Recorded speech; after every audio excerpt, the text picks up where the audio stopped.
payment. I get my email back, we received your application, we processed your payment. Piece of cake, easy peasy. Thank you, God, that this is so simple. Next day, Sandra gets her email, you've been approved, everything's good. Next day, I don't get my email. Second day, still don't get my email. Third day, fourth day. What's going on? I don't understand. Fifth day, I get an email. Your application has been deferred. Deferred? What does deferred mean? In order to approve your application, we need only 3 things. 1, we need the name of the tour guide company that you're doing your travel with. 2, we need a copy of the itinerary to show all the sites that you're going to be visiting while you're on your tour. 3, we need a copy of the plane ticket that shows when you're leaving Uganda to come back to the United States. Uh-oh. I don't have these. I'm never going to have these. I will never be able to give them to Uganda. What does that mean for my application? Confusion. Chaos.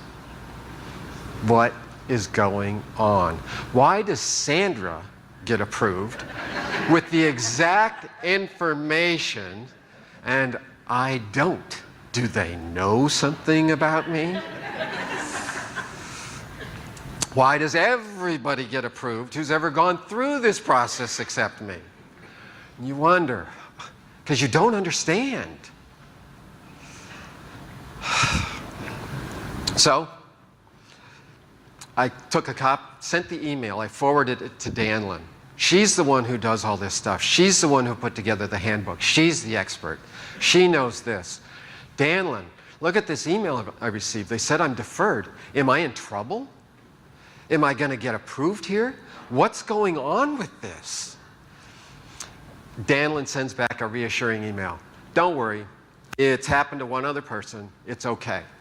All you need to do is just wait a day and then go back into the application like you're going to modify it, like you're actually going to give them the information that they're asking for, but don't change anything. Don't add anything. Just hit resubmit, and you'll get approved. You've got to be kidding me. Are you kidding? Is this what it means, third world? I mean, is this what third world government does? Is this the way it works? So I thought, okay, well, at least we've got a solution. At least we're going to bring a little order into this chaotic development. So I wait a day and I get online and I got the application ID that the Ugandan email sent me, and I've got my passport number, and I've got all the information they need so they can look up my application. I put it all in and I go, find application. And I sit there and there's a pop-up. It says, please wait. Below the pop-up it says, don't touch any buttons. Don't exit. It could take a little while. Okay, I'll wait. That thing.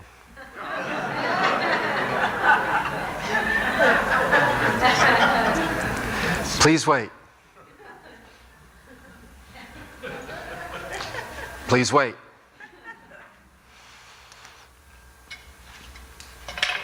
That's what I felt like doing to the computer. Please wait. Please wait. Please wait. Please wait. Please wait. I'm tired of waiting. I don't want to wait anymore. Stop telling me to wait. I want to hit a button. Stop telling me to wait. Please wait. Please wait. New pop-up. We can't find your application. Are you kidding me? You can't find my application. You sent me the email with the application ID. How can you not find my application? So then you start to problem solve. All right, well, I'll try a different search site. Instead of going on Safari, I'll try it on Chrome. Please wait, please wait. We can't find your application. What do I do? So I waited a day. Please wait. I waited. I tried the link on the email. They sent me an email to modify it. Here's the link. Boom, hit the link. Please wait. We can't find your application. Maybe they sent me the wrong application ID. So I sent an email to the Ugandan immigration thing. Hey, you just want to confirm, is this my application ID? Can you find it? I did this. They sent it back, same application ID. On the same link and everything. Hit the link, can't find your application. Are you kidding me? What is going on here? There is no explanation for this. How could this be happening? They know my application is there. They gave me the ID for it. How can it not be found? It's just chaos. Well, as it turns out, the Bible has stories about dealing with confusion and chaos. The funny thing about the Bible stories about confusion and chaos is that sometimes you find them in places that you would not expect to find them. I'm going to look at Exodus 20, verses 22 through 26. This isn't a place where we would normally expect to find anything. This has to do with the law. Background behind this story is that the people of Israel have been in Egypt. They've been slaves in Egypt for 400 years. God has redeemed them, rescued them from Egypt, sending all the plagues against Pharaoh and against Egypt's gods. And he has brought them out, and they have traveled through the wilderness for about 50 days. And they have camped at Mount Sinai. And we know this event as one of the feasts that Pastor Rick tells us about, the Moedim that he's telling us about. This is the Feast of Pentecost. This is where the Lord gave Torah to the people of Israel. And that's what we're in the middle of. So at Mount Sinai, God has appeared to the people of Israel in all of his wonder and glory. And he has spoken to them in his power and his majesty, and he has spoken the 10 Commandments to them. And in response to this, the people are saying, this is too much for us. We cannot take God in all of his power. This is overwhelming to us. Moses, you go deal with it. You go talk to God. And so Moses has gone up to Mount Sinai, and he is there, and this is where our story takes place. And so what we see in Exodus chapter 20, verse 22, what it tells us is that the Lord said to Moses,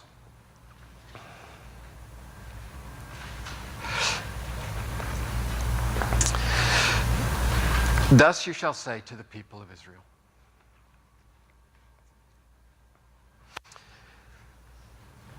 you, people of Israel, you have seen for yourselves that I have talked to you, with you, from heaven.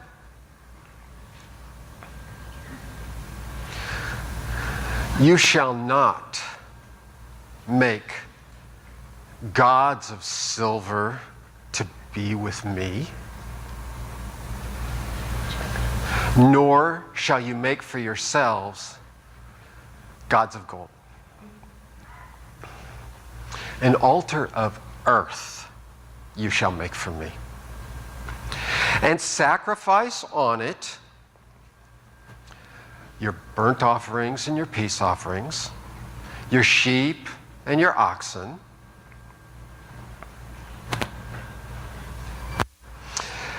and in every place where I cause my name to be remembered, I will come to you and bless you. Now, if you make me an altar of stone, you should not build it with hewn stones, for if you wield your tool on it, you profane it. You shall not go up by steps to my altar, that your nakedness be not exposed on it. And that's where we'll end the Bible passage. And as we look at this, we look at it with the eyes of 21st century Americans. Pastor Rick has told us what this means. He told us when we look at the world, when we experience the world, we do it with an abstract perception. We do it with consideration of our ideas and concepts about the world. We look at it abstractly. And so when we come to passages like this, we take our abstract perspective and we see that, oh, this is about the law. And when we look at our Bibles, we will see that there are headings over passages in our Bibles that help us in our abstract understanding. And so we may see things on as a heading above this passage as law about idols and altars, or the law about altars. And so this reinforces this concept, this idea of it's the law. And we know what the law is. The law is rules. And the rules say to us, okay, this is what you should do, this is how to be obedient, and this is what you should not do. And if you do what you're not supposed to do, then you're guilty. And so we look at it with our abstract perspective. We look at the law as it's about right and wrong. And when we see this passage, it confirms our perception because it tells us right and wrong. It says, you shall not make. We shouldn't make gods of silver, idols. We shouldn't make gods of gold, more idols. Okay, got it. Don't make idols. And then with an altar, it tells us, okay, altar of earth, got that. We make altar of earth, we shall make. But when it comes to altars of stone, we don't make those with hewn stones. We don't make those with cut stones. We don't make those with stones where we take tools and we chisel the stones and we shape the stones. Okay, we don't make altars that way. Right? Wrong. That's the way we understand it. The problem, though, is that there doesn't seem to be a whole lot of application to our lives today. We don't live in a culture where we're making a bunch of idols, little figurines and statuettes, and say, oh, these are your gods. We don't live like that. We don't live in a culture where there's altars all over the place and sacrifices and everything like that. So it's like, okay, this was a law for the Israelites. This was a law for people from a long time ago. This was a law that applied to them in their ancient cultures, and there's really no application for us today. Now, we can take concepts and ideas with our abstract perspective from this, and we can look at it and go, oh, when we look at the laws, we can say, oh, they're kind of similar to the laws that we have. And so that must be what it means when they say that we're from a Judeo-Christian culture, and we can kind of understand that. And then also, we can take biblical teaching and theological teaching from this. We can say, oh, well, the law taught the people of Israel about sin. We see that in Romans 7. The law itself is good, but because we cannot do what we're supposed to do, as Paul tells us, and we do the things that we're not supposed to do, the law taught us about sin and how with sin we fall short of God. Okay, got that idea, got that concept, got that theology, and there we go. The problem is that the law isn't just one short passage of 5 verses. If we would continue in Exodus, we would see lots and lots of chapters of law. And then if we would go to Leviticus, holy smokes, the entire book is law. And so what happens is we take these large chunks of the Bible and we kind of ignore it. If you go into a Christian bookstore, you don't see the shelf devoted to commentary on Leviticus. Nobody's out there buying that.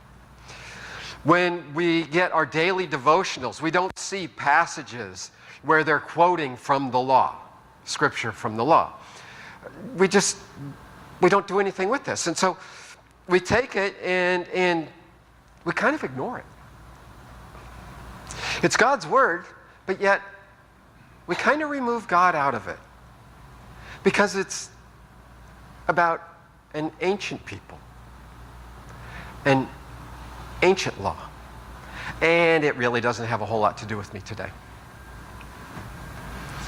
But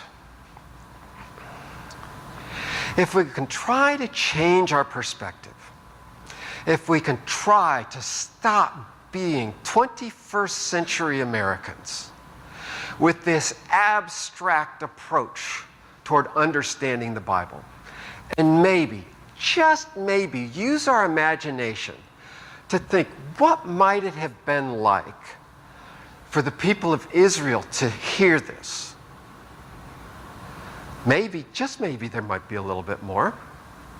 And so Pastor Rick has taught us. He has taught us how the people of Israel, they weren't abstract thinkers, they were concrete thinkers. As concrete thinkers, they didn't approach the world with ideas and concepts. They approached the world with their experiences. They approached the world through their actions. So, if we look at this passage that way, what experience is this passage talk about? What actions are involved here? And we see that, well, it's the act of making silver gods, making gods of gold, making altars. Now we know these aren't real gods, they're pagan gods. It's not our God. It says gods of silver, they aren't really gods. We know these are figurines, these are statuettes. And from archaeology and the discovery of the artifacts, we can see what these statuettes and these figurines look like, especially the Egyptian ones. Because the people of Israel, they've got an Egyptian mindset. They've been exposed to Egyptian culture for 400 years. They've only been away for 50 days. So when it says gods of silver, gods of gold, they're going to be thinking in terms of the Egyptian culture. And we can see from the Egyptian artifacts that we have is that these things were pretty impressive. These weren't just the little arts and crafts cut out things with some scissors and a glue gun. These things are works of art, these statuettes and these figurines. And that's the way they're classified today when we talk about them. It's the art of Egypt. And when we look at it, we see that to make these gods of silver, to make these gods of gold, required skill. It required care. It would have required fine tools and training and understanding. And so when someone is making one of these, they aren't just slapping something together. They're putting themselves into this. They're putting their time into these things. They're putting their care. They're crafting. They're devoting themselves to this. In making these gods of silver, in making these gods of gold, they're worshiping. It's an act of worship.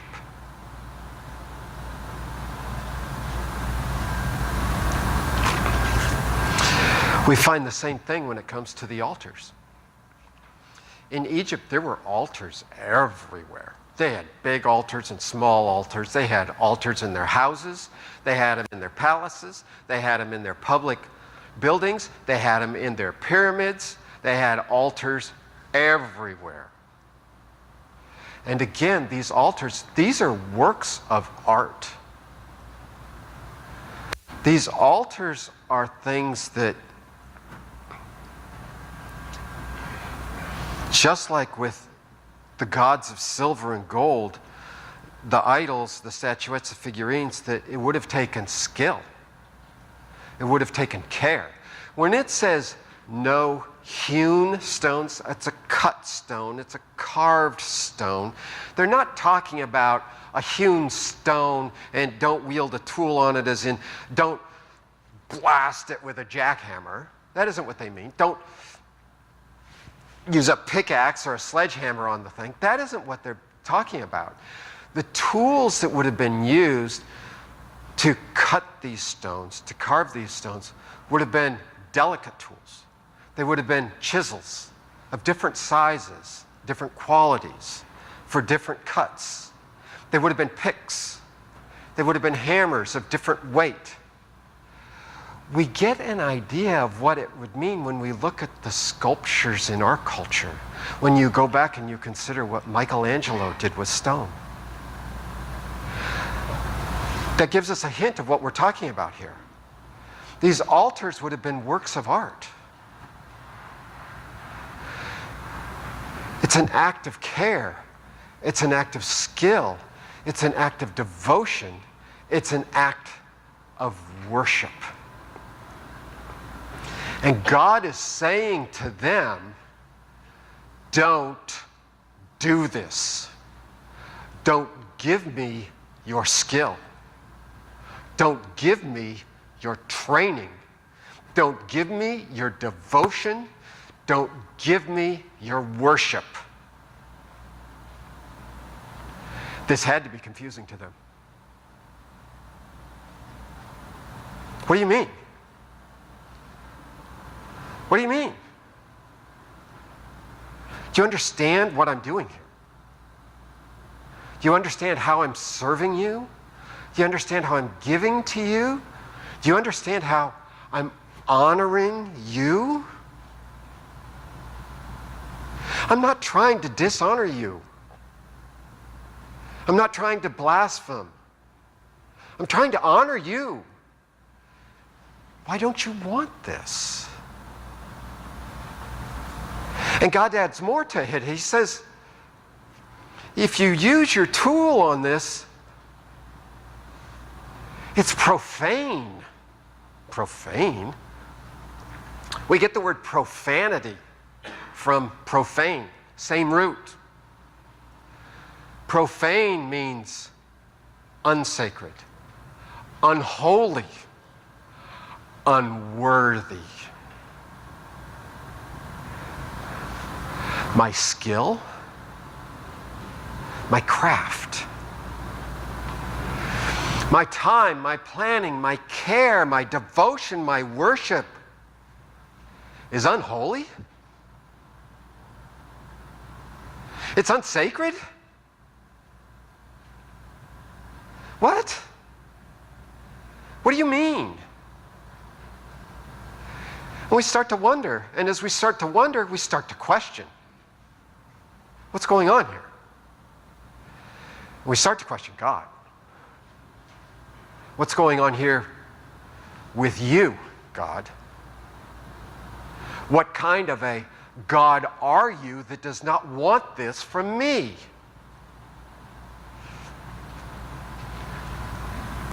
And because he doesn't want it, we start to feel shame.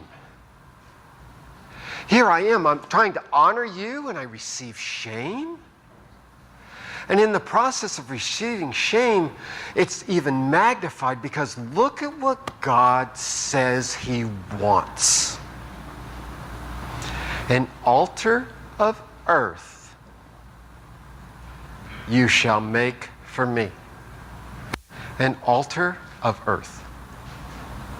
An altar of earth? An altar of earth? You mean you want me to go outside and just pile up a bunch of dirt. And that's what you're saying you want. You want a dirt pile instead of my work of art? Just a dirt pile?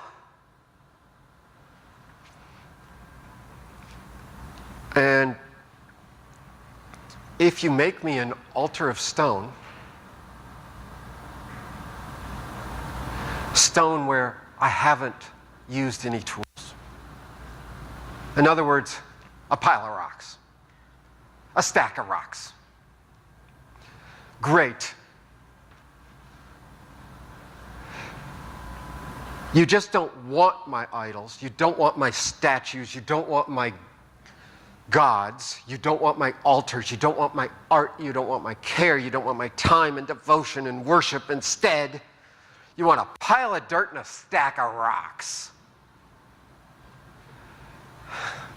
How am I going to feel? How do I feel now?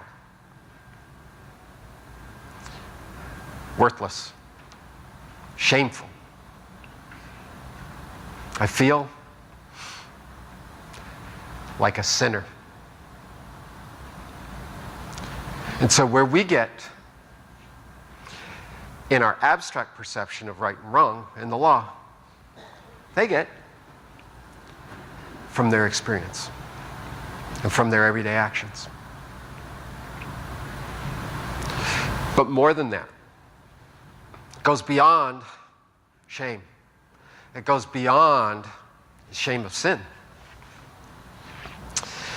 Because we're tying it to Egypt and Egyptian culture and Egyptian religious practices. And what we can see is that these idols and altars served a purpose within Egyptian culture.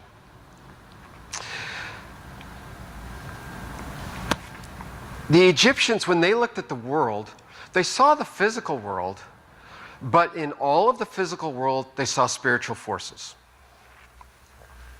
When they looked at the sun, they saw the sun that kept them warm, but they also saw the God of the sun, the spiritual force behind the sun.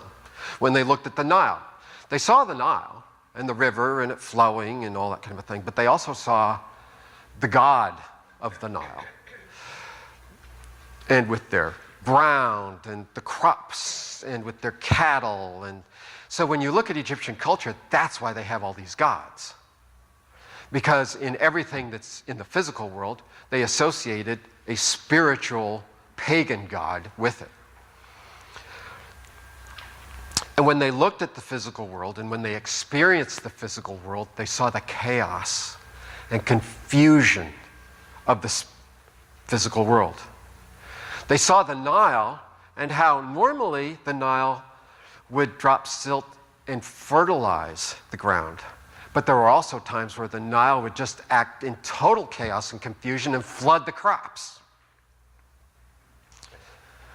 The sun could be warm, but it could also bake and destroy and dry up. Winds would come and just bring sand that would blow everywhere, and it would cover crops and fill houses. Just destruction, complete chaos and calamity because of this physical world, because of from their perspective, the spiritual forces behind the physical world. And so when they worshiped their gods, when they made these gods of silver and gods of gold, these idols, when they did their religious practices on these altars, and when they crafted these altars, they made these things to try to get control over the gods who were behind all of this chaos, behind all of this confusion that could be brought into the world when the physical world didn't behave the way that they wanted it to behave. When the physical world did not follow the pattern that they were used to.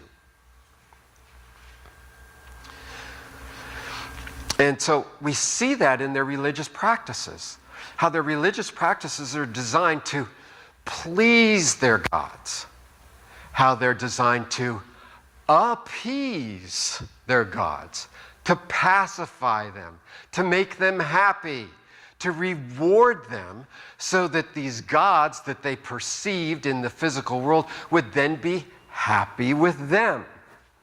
And if their perceived gods were happy with them, then the physical world would behave in a way that they wanted the physical world to behave.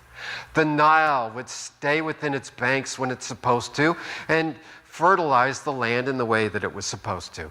The cows would grow fat and be productive instead of getting skinny and diseased. And the Bible teaches us how this works. In Genesis, there's the story about Joseph and Pharaoh. And Pharaoh has this dream. He has these dreams. And when we look at these dreams, we can see that they really look more like nightmares than dreams. He's got these dreams about cows. And they're big, fat, plump cows. But then after a while, they turn into skinny, emaciated cows. And the confusion over what's going on with these cows. And Pharaoh is wanting an answer because he's seeing in his dream, he's thinking, well, the gods must be talking to me. They must be telling me something. I need to have an answer. These skinny, diseased cows, I mean, what does this mean? What does this chaos, confusion, what's going to be happening? And so we can see how the Egyptian culture worked. Because Pharaoh, being faced with this dream, with this nightmare that he does not understand, with these spiritual forces from his perspective that he does not understand, he goes to the people who he thinks will understand them. He goes to his advisors. Now, we would understand, we could give different words for his advisors. His advisors would be his priests. They would be his magicians. They would be his wizards. He goes to them to explain what is going on with these dreams. Because in the Egyptian culture, it was the advisors, it was the priests and the magicians and the wizards who knew the proper way to make the gods happy.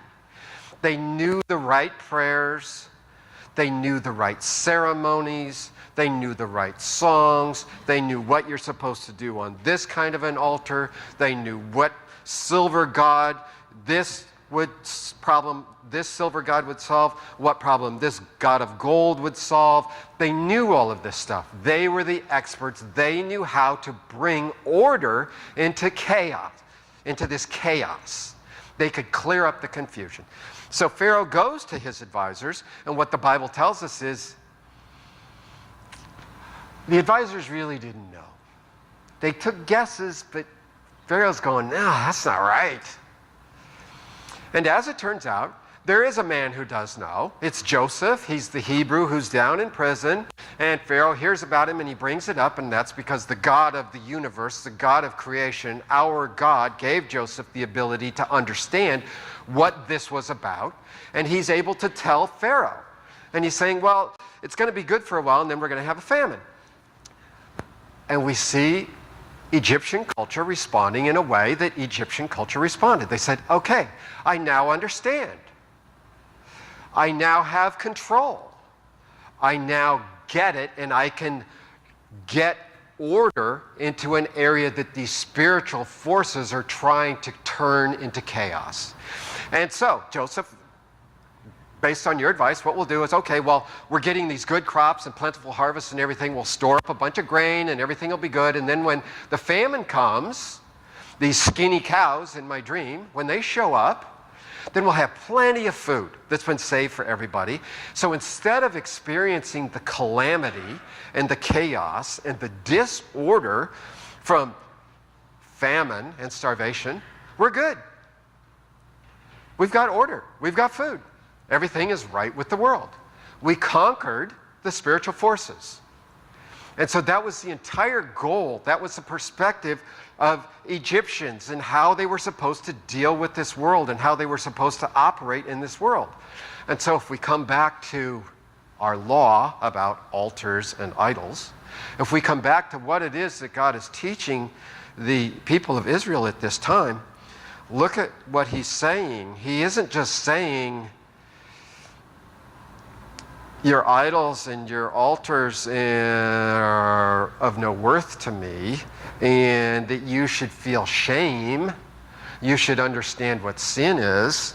What he's saying to them is, you have no power.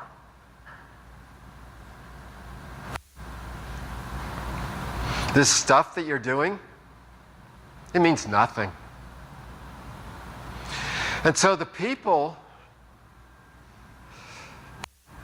who are being told, I don't want your art, I don't want your craft, I don't want your skill or your devotion or worship.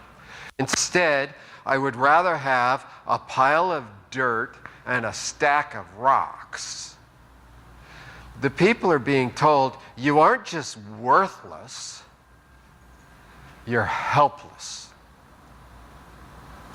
You can't do this on your own.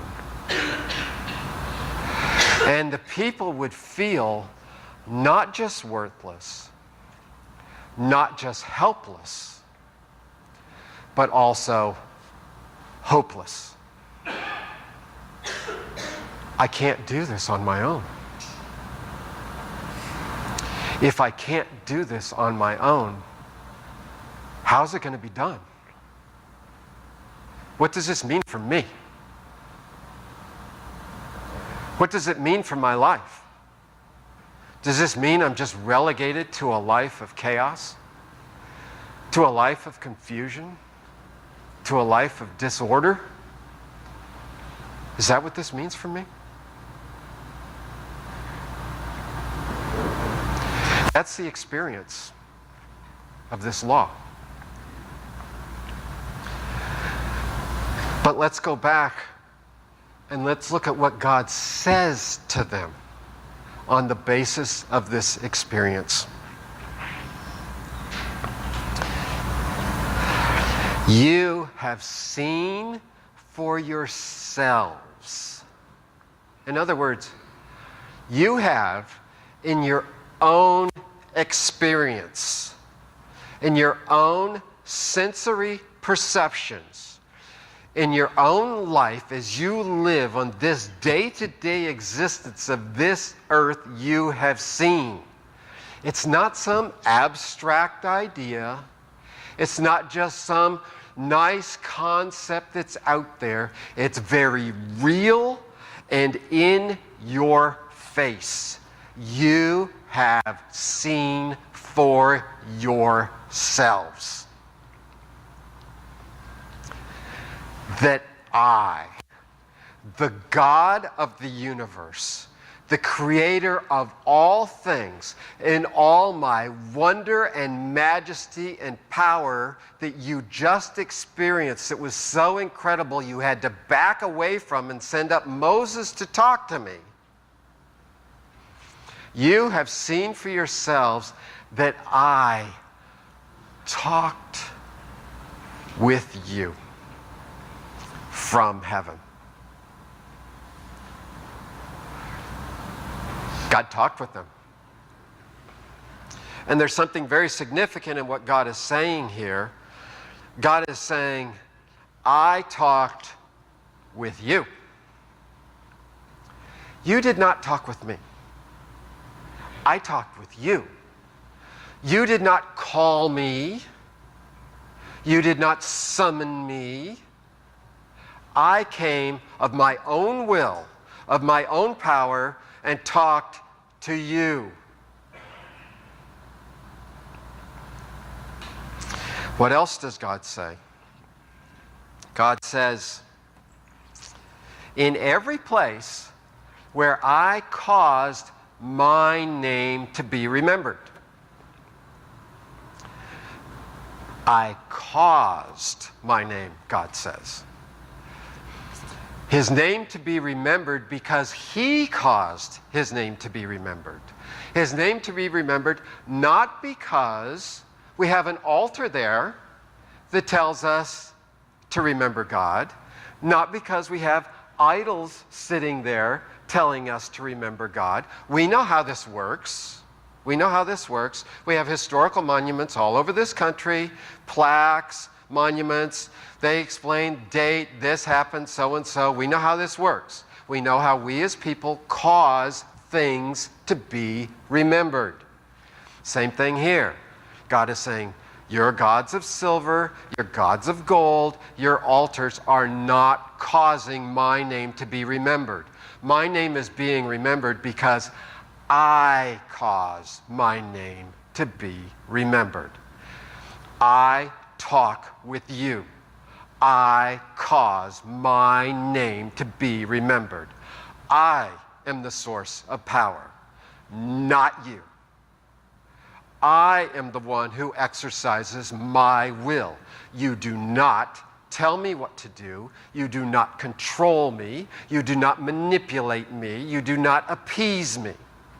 I have my will, and it's by my will that things are done. That's the message that's being sent to these people who feel worthless and helpless and hopeless. And it may not be a message that they really want to hear. God's will, not mine. That is terrifying. So terrifying that when you're faced to it and you're faced with God in all of His glory, you just want to fall down on the ground as if you're dead. And that's what we see all over the Bible when people are faced with God's glory, is that they just fall on the ground as if they're dead. When you are confronted with the terror of what it means inside of our soul, inside of our heart, God's will, not mine.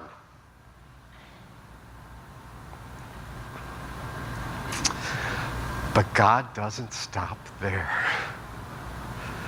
Wherever, in every place that I cause my name to be remembered, I will come to you. God is not some distant, abstract deity who sits off where we can never approach Him. He's a personal God. He's a God that comes to be with us. And when He comes to be with us, He will bless us. He will bless us of His own will. Not because of our art, not because of our skill, not because of our time, or everything that we do to try to honor Him. He's going to bless us out of His mercy. He's going to bless us out of His grace. Despite the fact that we're worthless, despite the fact that we're helpless and hopeless, He is going to come to us. He is going to talk with us. He is going to be with us, and He is going to bless us. And that's the experience of this law. That's what God is teaching them about Himself in this rule about idols and altars. That's how God exists in His law. And it's not just for the Israelites, an ancient people, 3,500 years ago. It's for us today. So I'm sitting and staring at my computer.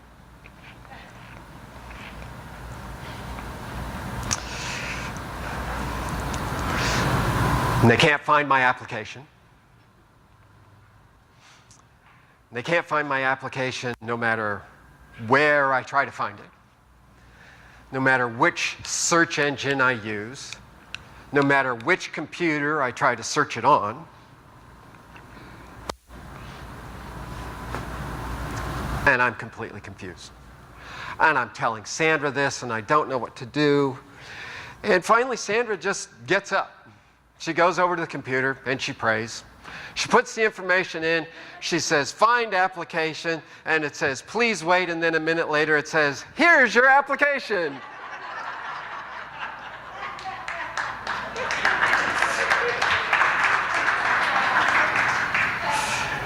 Can you explain that? So, I did exactly what Danlin told us to do. I don't change a thing. There's the button, resubmit. Boom, resubmit. Order restored. Problem solved. Confusion ended.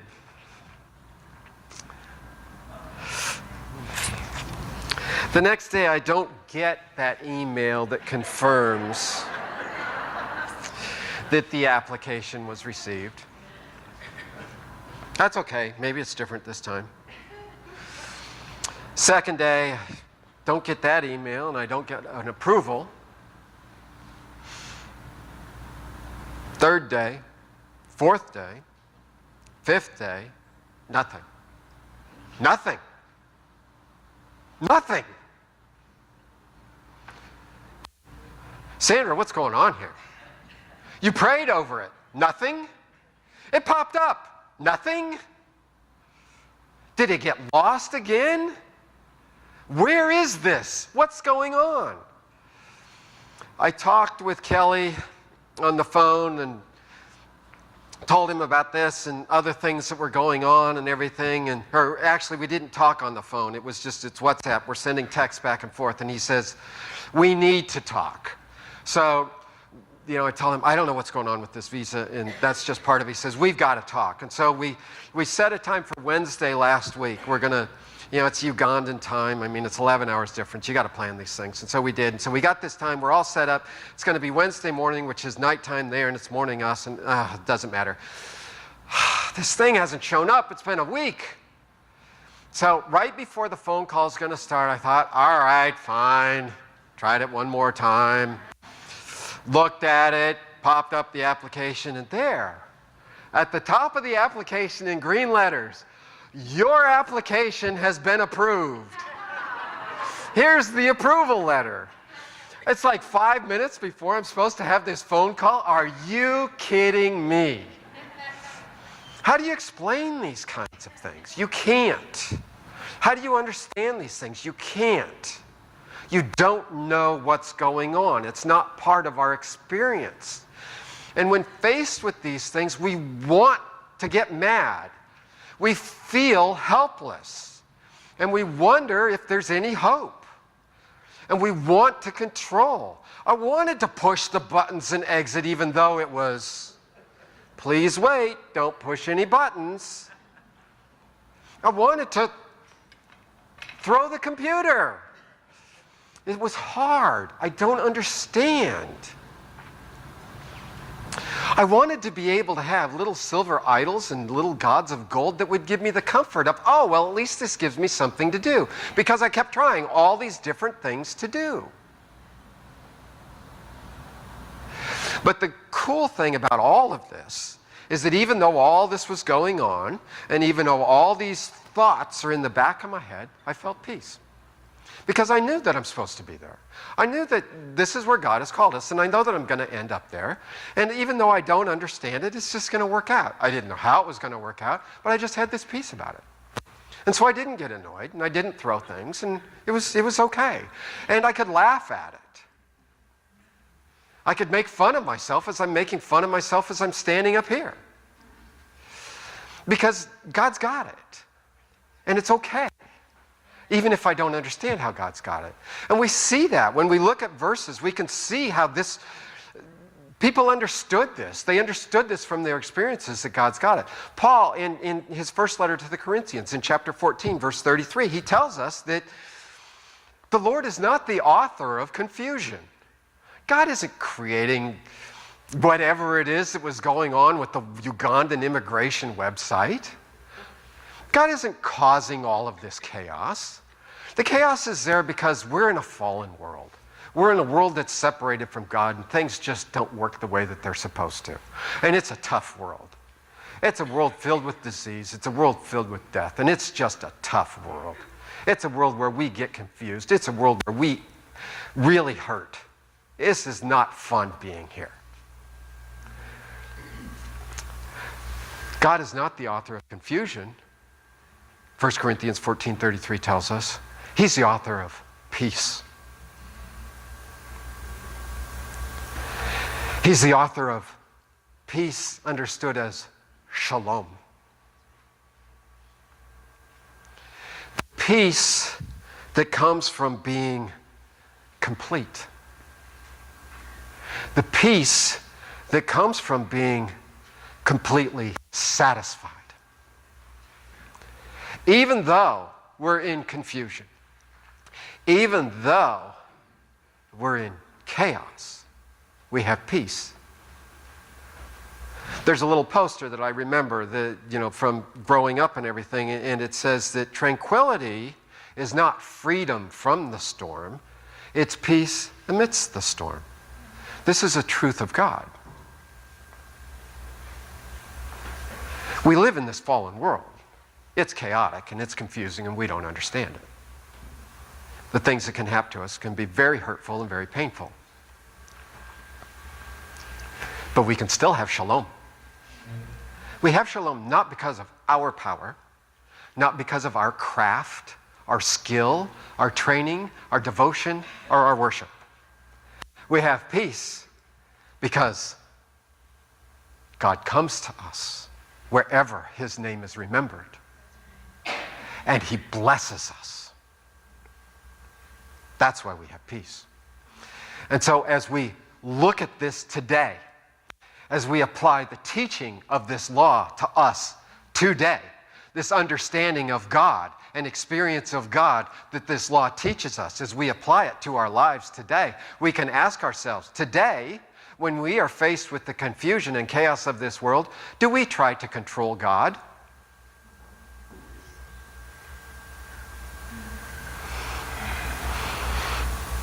Absolutely we do. I've had to look at my prayers, my prayer life. My prayers are my devotion, and they're my worship of God.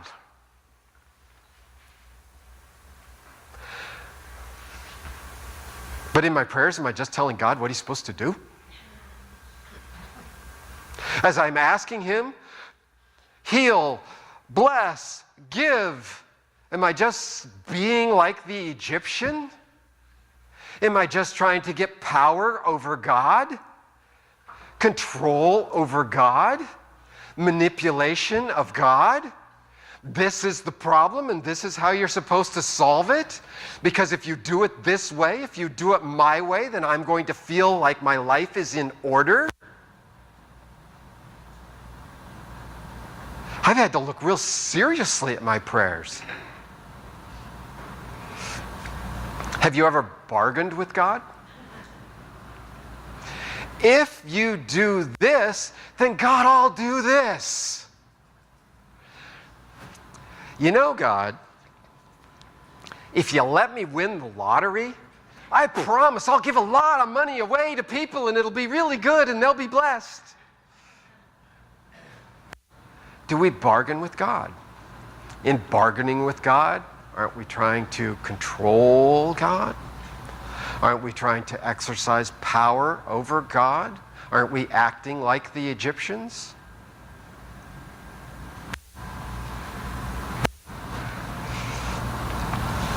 And how are we responding when it doesn't go quite the way we think God is supposed to do it? When my wife prayed over the application and it went in and I still had to wait almost a week before I finally found out it was approved? How do we react? Do we feel worthless, helpless, hopeless, angry? How do we react? Are we learning from God in this in the way that God wants to teach us? Are we trusting God in this? Are we trusting Him to talk with us? Are we trusting Him to come to us? Are we trusting that He is going to bless us? Are we trusting that He is the author of peace, the author of shalom, who doesn't give us freedom from the chaos and disorder of this world, but He gives us His peace amidst this world. He gives us His peace that passes all understanding. All of our concepts, all of our ideas, all of our plans, His peace passes all of that. But more than just trying to control God in prayers or bargains or overt ways, are we also trying to control God in ways that we would think of as passive-aggressive? These ways, there's nothing wrong with this. We aren't being disobedient. There's nothing that we should feel guilty of. And what I'm talking about is our plans, our habits, our routines, our concepts of who we are. Are we somehow using these things to keep God at a distance, to keep God in a box, so that we control how much of God really comes into our lives?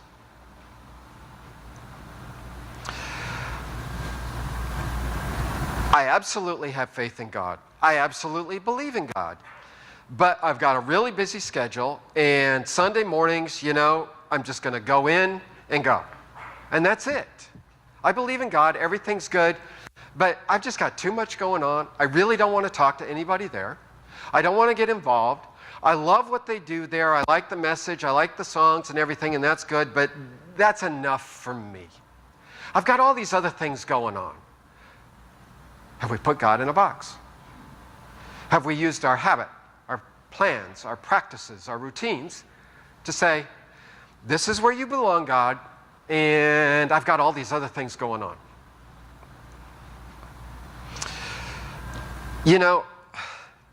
That'd be really cool to go to that men's fellowship on Saturday morning, but hey, Saturday morning's the time that I sleep in. That's my routine. This is what I do. It's just like, if they want me to come to the men's fellowship, well, they just need to change the time. Then I'll come. Is that controlling God? Are we using a routine to control God? This is just who I am. This is the way I do things. This is the way I want the worship service to go. This is the kind of church I want to go to. And if I can't find a church that fits what I want, then I'm not going to go. Is this controlling God? Nothing is wrong with any of these things. There's nothing to feel guilty about with any of these things. We aren't hurting anybody. We aren't breaking any laws. It's fine. What are other ways we try to control? With our finances, with our budgets. There's nothing wrong with any of this stuff. But in the process, are we somehow limiting our giving? Are we spending too much on ourselves? What are all the ways that we control God? What are all the ways that we try to get God to do what it is that we want Him to do? With our health, with our kids. And that's something I've certainly had to learn in going to Africa. Sandra has shared with you. This was something that hit her heart, the idea of going and being a missionary somewhere. It's been in her heart for a long time. With me, not so much. Serving God in the church, in the local church and all that kind of thing, absolutely. But leaving the country and doing it, not so much. Because I don't camp. And everything I hear about is that if you leave this country, you're going to lose the comforts and you got to camp. I don't camp. Holiday Inn is camping. Give me the Sheraton. I'm not going to find the Sheraton in Jinja, Uganda. And I just didn't see it happening. But God is God. And God blesses. And there's this place there that's amazing, in which they make it possible for me, someone who is not handy, who doesn't know how to do plumbing, who won't be able to fix the electricity, who would die in the wilderness if left on his own. There could be natural food for me to eat all around me, and I'd still starve to death. I don't know what to do. He's created this place where there's a bunch of other Americans there who've made it so easy for us, who have given us this amazing handbook to tell us every single thing we need. And we can go in there prepared. And so that when we go there, We can focus on the service. We can focus on the ministry because it's going to be challenging enough to be living in a 700 square foot apartment surrounded on both sides by 24 teenage Ugandan girls. And having them around me all the time, except when they go to school. 7 days a week. 2 years of this. That's the kind of peace that comes from that passes all kinds of logical understanding from my point of view. I'll tell you that right now. I've had to learn this. But in the process of learning this and experiencing this peace and that kind of a thing, what I've come to realize is that Sandra and I are not going alone. We are not going alone. You guys are going there with us. And Rick has said this, you know, it's that they are sending us. I mean, Sherry, we're with Sherry. Sherry goes to Mozambique, I'm there with her. When Stephanie was there, I was there with her. Luke and Krista, I'm there with them. You know, it's just, that's the way it is, and you're there with us. And as we've gone through this, we feel your prayers. We see things working out. We know what the prayers have been. We know, because we've shared the details, we know how things are coming together. They're coming together with our children. They're coming together with our families. They're coming together with our plans. They're coming together with all kinds of things. And so as we go through the confusion and the chaos of our very strong emotions right now, we have the peace. We have the peace that comes from knowing that we serve the God who created this universe, and He talks with us, and He comes to us, and He blesses us. But we also have the peace of His community. We have the peace of His community that He has created in you. And it's just something that we are very thankful for. It's something that we definitely want to share with you, and something that we hope that you appreciate, that you have given to us, because we definitely feel it. And so thank you so much. Thank you so much for this chance to be able to stand in front of you. Thank you so much for this opportunity to be able to serve you. It's just 2 years. We'll be back. We're coming back in May. We're going to be back around Christmas. But thank you so much. So let's go ahead and close in prayer. God, I just thank you for the opportunity to be able to share today. I thank you for the opportunity to be able to talk about your word. I thank you that you speak through your word, and my prayer is that there's something somewhere in all this confusing babble that I've had today, that someone will get something out of this that your Spirit will be able to use so that they will draw closer to you. I pray that they will begin to understand you despite all the confusion and chaos in this world. I pray that they will experience you and the way that you talk with us, in the way that you come to us, and that the way that you bless us. And I pray that they will experience your peace, your shalom, your completeness, your total satisfaction. And I ask all of this in your Son's name. Amen.